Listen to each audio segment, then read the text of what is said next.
I attempted to beat Devil May Cry 5's Bloody Palace by only using a hat. Dr. Faust is a gun that got its degree at the School of Yojimbo. The hat is able to output the most damage in the game, but for it to do that, you gotta pay up. Obviously not an issue if you're swimming in red orbs, but what if I entered the palace with no money to my name?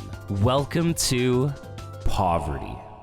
The Bloody Palace is a timed 101-floor gauntlet of non-stop combat, and it escalates in difficulty the further you progress.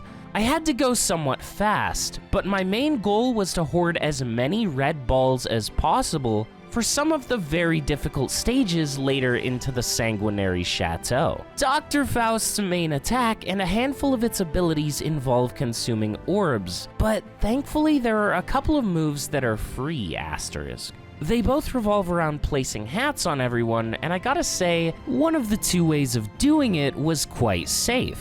It was a single target hat toss, and I could jump up and perform it in the safety of the sky. The other attack at my disposal was an area of effect that saw Dante throw his hat in a circle around himself, potentially hitting a bunch of enemies at once. It turns out demons are paying customers. They wouldn't just take my hat for free, they would actually pay me for it. Foes with hats would drop extra orbs when damaged, and I could perform a technique called Hat Trick to hurt everyone wearing a hat and pull them toward me. Now, free money from enemies with hats was nice, but of course, if it sounds too good to be true, it usually is. There was a caveat. If those customers ever got angry, they'd ask for a refund, in the form of punching me in the face. Basically, if I got hit by an enemy who was wearing Faust, I'd lose a hefty chunk of my orbs. In other words, my balls would drop.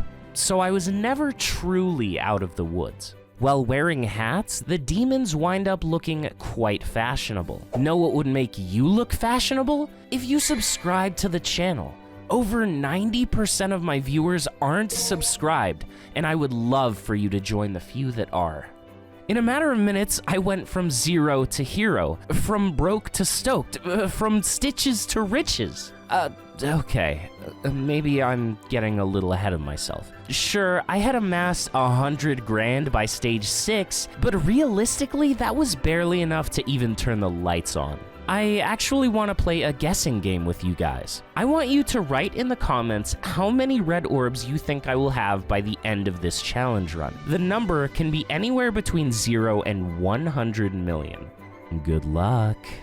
Given the fantastic utility of these attacks, it's unsurprising that they weren't exactly the most powerful. What I was gaining in orbs, I was hemorrhaging in time. I reached the first boss Goliath with a paltry 7 minutes on the clock. For comparison, in a normal run, you'd usually have at least 15 minutes by this point. But bosses have the potential for huge time gain, so it was time for me to spend. I went into the fight with 640,000 big ones, and by throwing my money around, I ended the fight quick. I gained a whopping 3 minutes on my timer, but I also lost 200 grand in the process. Ugh.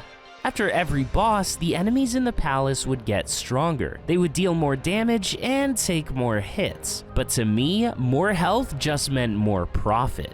And it also meant more time loss. I hovered around the 10-minute mark throughout the 20s and early 30s, even managing to gather up a massive 1 million red orbs along the way. Occasionally, there would be floors like this one, with red Empusa that do nothing more than run away. If you manage to blow their backs out before they flee, you get a pretty hefty time bonus. I made the executive decision to throw money at my problems, and I essentially paid 125,000 for an extra 44 seconds on my clock. For the less mathematically inclined, that's about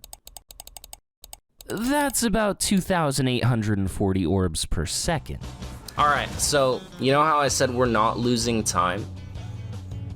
We lost time. I pulled out my big balls for the very next stage and sent these bats back to hell. Then I noticed an odd fact about these tentacle enemies. Dr. Faust always puts the hat on a foe's head, so you might think the pointed tip of these tentacles would be the head.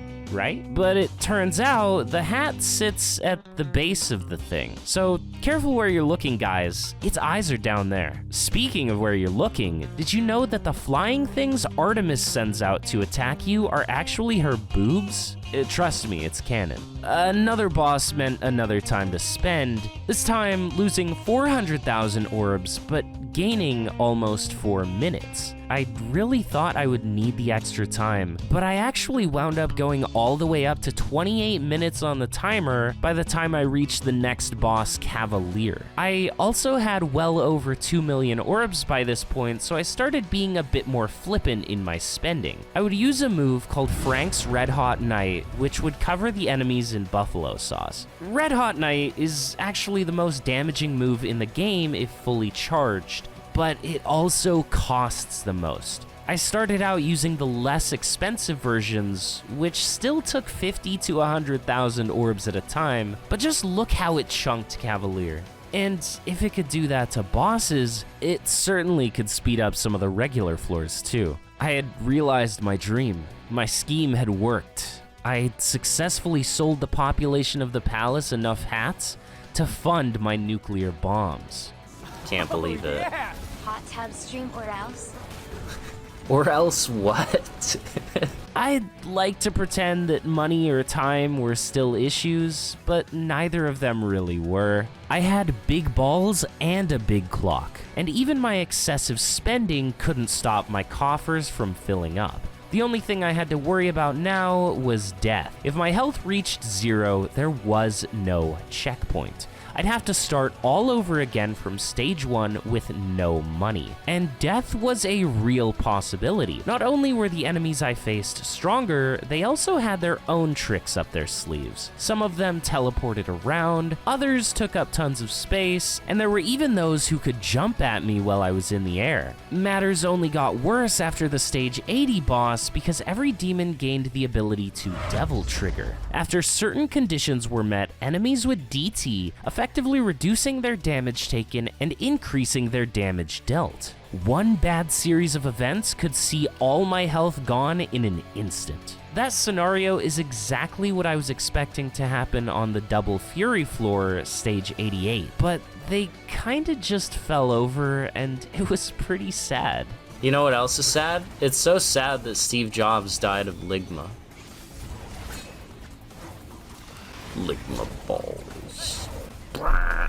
Who the hell is Steve Jobs? I got it out of order, but like, I love that meme. Now look, I've read a lot of mythology, so I was familiar with Cerberus, but none of the literature mentioned that you can just bribe the guard at the gate to go away. I only had a handful of floors to go before the boss rush on stage 98, and I was sure I had enough cash to burn if I wanted to light the place up. But this wasn't just about winning. Does a good salesman stop when he's sold enough to get by for the month? No! These folks needed hats. It could get pretty chilly this far down in the palace, and besides, it was a fashion crime for them not to be wearing the hottest new trend. You know, I didn't just sell hats either. For the right price, I was even willing to put on a little show for some of the more interested parties. That's what we in the business world call multi-faced.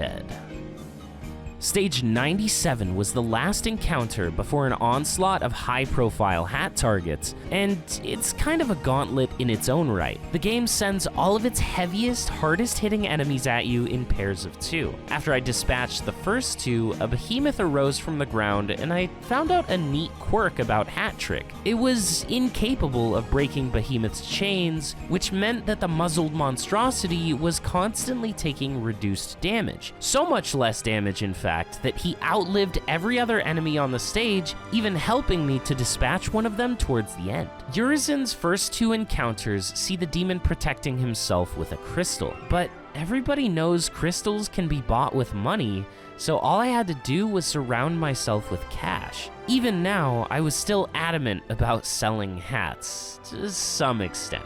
I basically made Urizen pay me the money I was gonna use to drop a nuke on his head. That's capitalism, baby. For the third fight with Urizen, he had very long transitions between phases that happened to be perfect for charging up Red Hot Knight. I kind of fumbled the bag on the last one, which cost me some precious health, and then I killed him too far away to pick up the health orbs he dropped. Despite that, I was finally at the end. Virgil, the alpha and the omega of hats, had been waiting for me. One fully charged Red Hot Knight was enough to take him out, but he started slowly walking towards me and I prematurely released the button, so he managed to survive my massive balls. Twice, actually. He didn't have much health after that though, so I just finished him off with some normal shots and that was it. I had beat the Bloody Palace by only using a hat. And for those of you who played along in the comments and guessed what my total red orb count would be, here you go.